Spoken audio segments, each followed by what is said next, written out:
Encore une histoire terrible.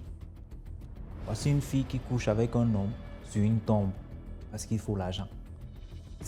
On est arrivé à quel niveau de sorcellerie ça, non? Bref, je vous laisse écouter l'histoire. Sachez qu'on poste 10 histoires tous les jours sur YouTube à 12h00. La page, c'est DMG TV. N'hésitez pas à aller vous abonner. Si vous aimez les histoires mystiques comme ça, si ça vous aide aussi, allez là-bas, il y en a beaucoup plus. On fait ça tous les jours sur YouTube à 12h00. N'oubliez pas de nous suivre sur Facebook, TikTok et YouTube parce que là, on poste tous les jours. Voilà, écoutez l'histoire attentivement, s'il vous plaît. Bonjour DMG, bonjour à toute la famille, j'espère que vous allez bien par la grâce de Dieu. Alors aujourd'hui, je viens conter une histoire vécue par ma tante par alliance. Tante par alliance parce que c'était la petite sœur de la défunte femme de mon oncle. Voilà. Alors je vis au Gabon, précisément à Libreville. Cette histoire s'est passée il y a de cela 9 ans, donc en 2014. Ma défunte tante vivait avec son petit ami. Elle était la dernière fille, dernière du ventre de sa famille. Elle vivait avec son petit ami et ils avaient 2 enfants. Donc 2 enfants ensemble et elle avait un enfant avant. Donc ils gardaient les 3 enfants à la maison. Le petit ami était chauffeur de poids lourd, routier. Avec le peu qu'il avait, il mettait sa copine à l'aise. Ils gagnaient 250 000 par mois, mais avec ça, ils arrivaient à vivre. Ils la mettaient à l'aise, ils avaient le minimum. Mais elle avait des copines qui faisaient un peu la grande vie, qui allaient dans les boîtes de nuit, qui s'amusaient, qui sortaient avec des hommes riches. Et elle a commencé à être attirée par ça et à vouloir suivre le pas de ses copines. Son ami lui a fait le reproche, lui a dit non, toi tu vis avec un homme, tu n'as pas le même statut que ces filles-là, tu ne peux pas faire comme ces filles-là. Il est même allé se plaindre chez sa grande sœur, que je vais appeler Rose. Voilà, je vais nommer ma défunte tante Anis et son petit ami Joseph. Elle s'est énervée, elle a pris ses bagages et puis elle est allée vivre chez l'une de ses copines à Mindoubé 1. Elle a abandonné les enfants. Joseph a pris les enfants, il a les déposé chez sa sœur Rose, à Plénichère. Il a parlé à la grande sœur. La grande sœur a appelé Anis pour lui parler, mais Anis n'a rien voulu entendre. Elle a continué à faire la vie avec ses copines et tout. Et c'est là où, pendant une sortie à Libreville, dans une boîte de nuit, elle croise un homme. Voilà, un jeune homme qui est le petit frère d'une grande autorité du pays, dont je vais taire le nom. Voilà. Et cet homme-là, il a été attiré par elle, il a dit je t'apprécie, je vais te mettre à l'aise, je vais te donner tout ce que tu veux et tout. Et juste pour la soirée, ils ont bu du champagne, ils sont allés ailleurs, ils sont allés manger et boire. Et après, quand ils se sont séparés, il lui a remis une somme de 800 000 francs. Vraiment, elle était attirée, elle a dit oui, waouh. Si déjà en une soirée seulement, il me donne 800 000, imagine si on sort ensemble, et imagine si on passe à l'acte. C'est quand même 800 000, ça fait quand même 3 ou 4 fois le salaire de son homme avec qui elle vivait.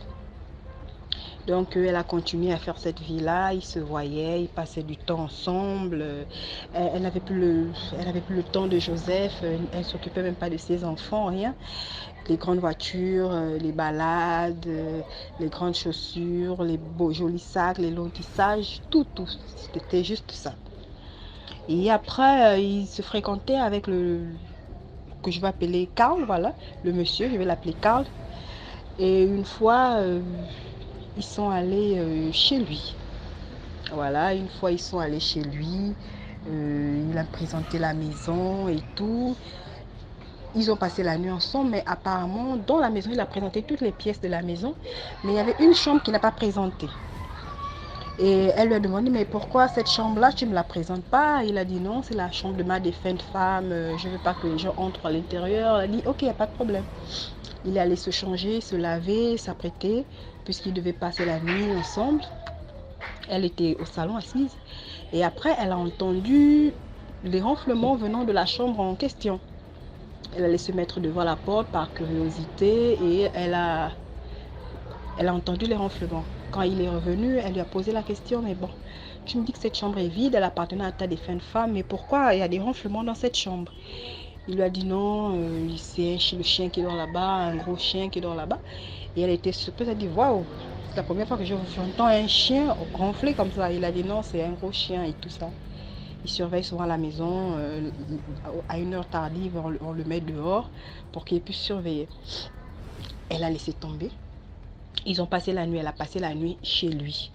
Et pendant qu'elle dormait chez lui dans la nuit, elle a fait un rêve où elle était en train de se battre avec un serpent, un gros serpent noir. Elle se battait avec ce serpent-là.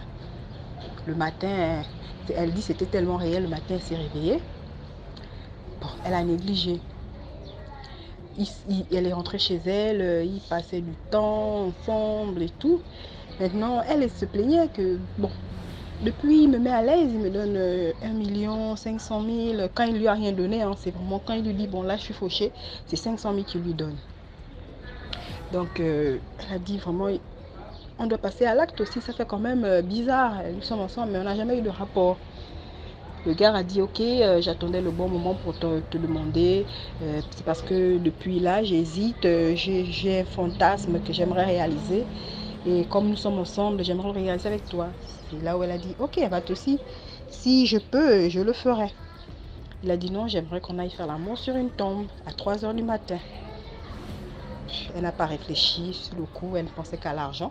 Ils sont partis, ils ont fait l'amour sur la tombe. Elle ne sait même pas à qui appartenait la tombe.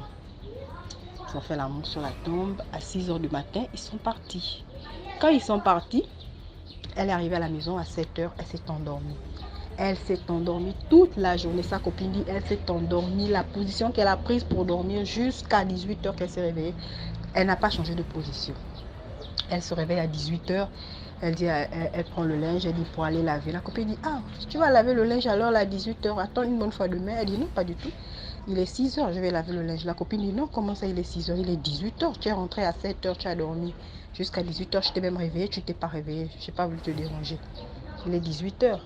Elle regarde, il regarde comment le soleil est en train de se coucher. Il est 18 heures, tu parles de quel 6 heures? Tu as quel problème? Bon, malgré cela, elle a continué à voir le gars et tout. Elle a continué à le voir. Jusqu'à quand elle a commencé à tomber malade. Voilà, il revenait d'une sortie. En rentrant, elle avait mal à la tête. Et elle a fait comprendre à sa copine qu'elle a mal à la tête. Elle a trouvé sa copine en train de manger. La copine lui a dit non. Mais si tu as mal à la tête, on a des comprimés là, non? Tu peux prendre de l'iprane, ça va calmer. Elle a pris le médicament, elle a pris de l'iprane. Mais je vous assure qu'au moment où elle a pris le médicament, c'est comme si elle avait augmenté la douleur. La douleur a s'est accentuée, elle a commencé à se tordre de douleur, elle a commencé à s'agiter, se ramper, s'enrouler au sol, faire comme un serpent, qu'elle avait mal. La copine a eu peur, elle dit, moi je ne peux pas gérer ça. Je vais t'emmener chez ta grande soeur à plein Niger. C'est là où elle a emmené la copine à plein Niger, la copine a emmené Anis à plein Niger, chez sa grande soeur qui faisait un peu dans la médecine traditionnelle. La soeur a demandé, mais qu'est-ce qui se passe? Elle a expliqué, elle a tout dit et tout. Et elle disait qu'elle faisait souvent des rêves où, pendant un moment, elle voyait le gars, ils avaient des rapports et tout, mais après, au moment d'éjaculer, il se transformait en serpent. Donc, il éjaculait sur elle en tant que, comme en étant transformé en serpent. Elle a tout expliqué, mais là, la soeur a dit, mais du moment où tu as accepté de coucher avec lui sur une tombe à 3 heures du matin, c'est là où tu avais tout gaspillé. Comment quelqu'un te propose ça, même si ça coûte de l'argent? Elle a commencé à tomber malade, là, elle a maigri, elle était claire, belle. L'œil gauche était déjà enflé, elle avait noirci, elle était bizarre, elle commençait à noircir. En un temps record, elle avait noirci une fille qui était claire. On l'a emmenée même dans les églises. Au moment où elle arrive devant l'église, il y a comme une force qui ne devait pas qu'elle entre à l'église. Et quand on arrive à la faire entrer à l'église, elle entend une voix qui lui dit, peu importe ce que tu fais là, ils ne pourront rien pour toi. Tu m'appartiens déjà, ils ne pourront rien pour toi, il ne reste que le jour que tu vas mourir. C'est juste une question de temps. Donc c'était ça, ils n'ont rien pu faire pour elle. Elle est rentrée.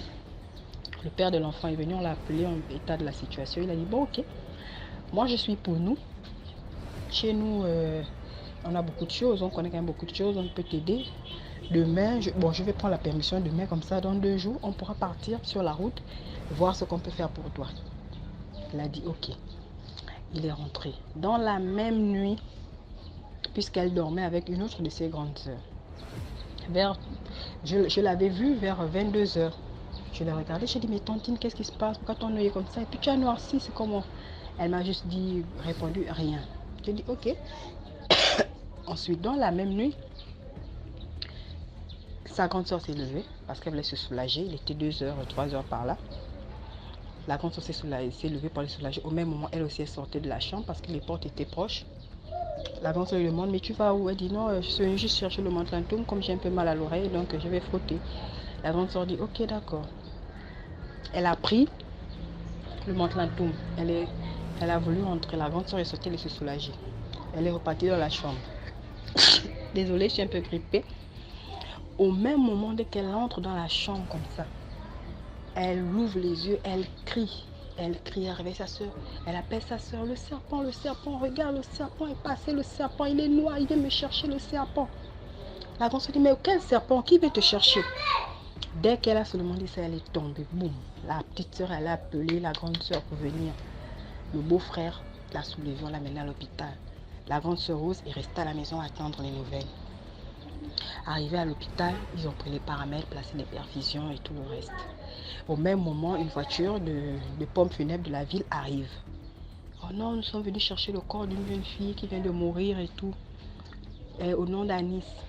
Là où ils ont tiqué, les parents ont tiqué, ils ont dit, Anis, nous, c'est vrai, on a une parente ici qui vient d'arriver, elle s'appelle Anis, mais elle n'est pas décédée. Et puis, même si elle est décédée, comment vous avez fait pour savoir qu'elle est décédée? Qui vous a appelé? On nous a juste envoyé venir chercher son corps.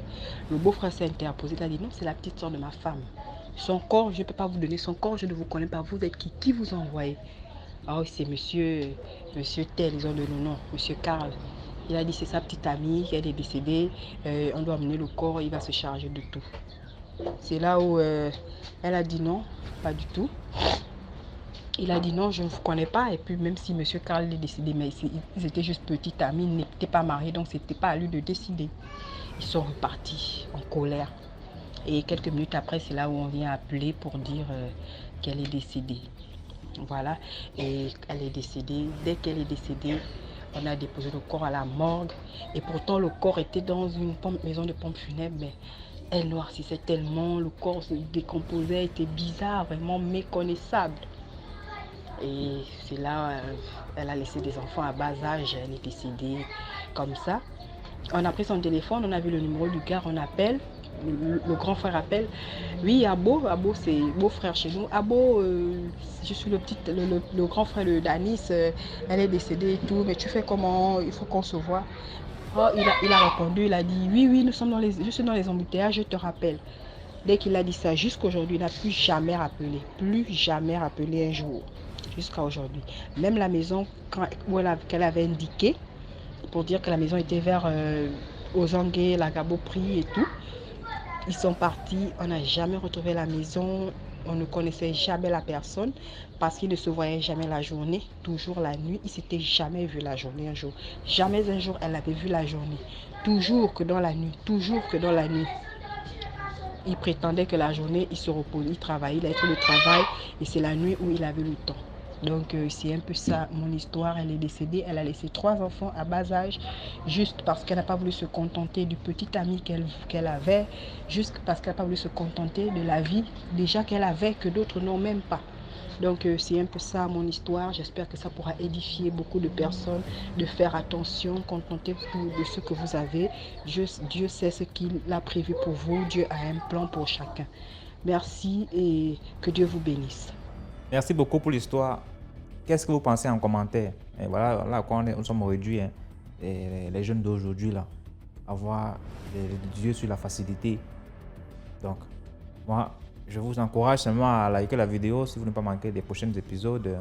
Likez la vidéo, abonnez-vous à YouTube, DMG TV, pour ne pas manquer les prochaines vidéos. Voilà, on est ensemble.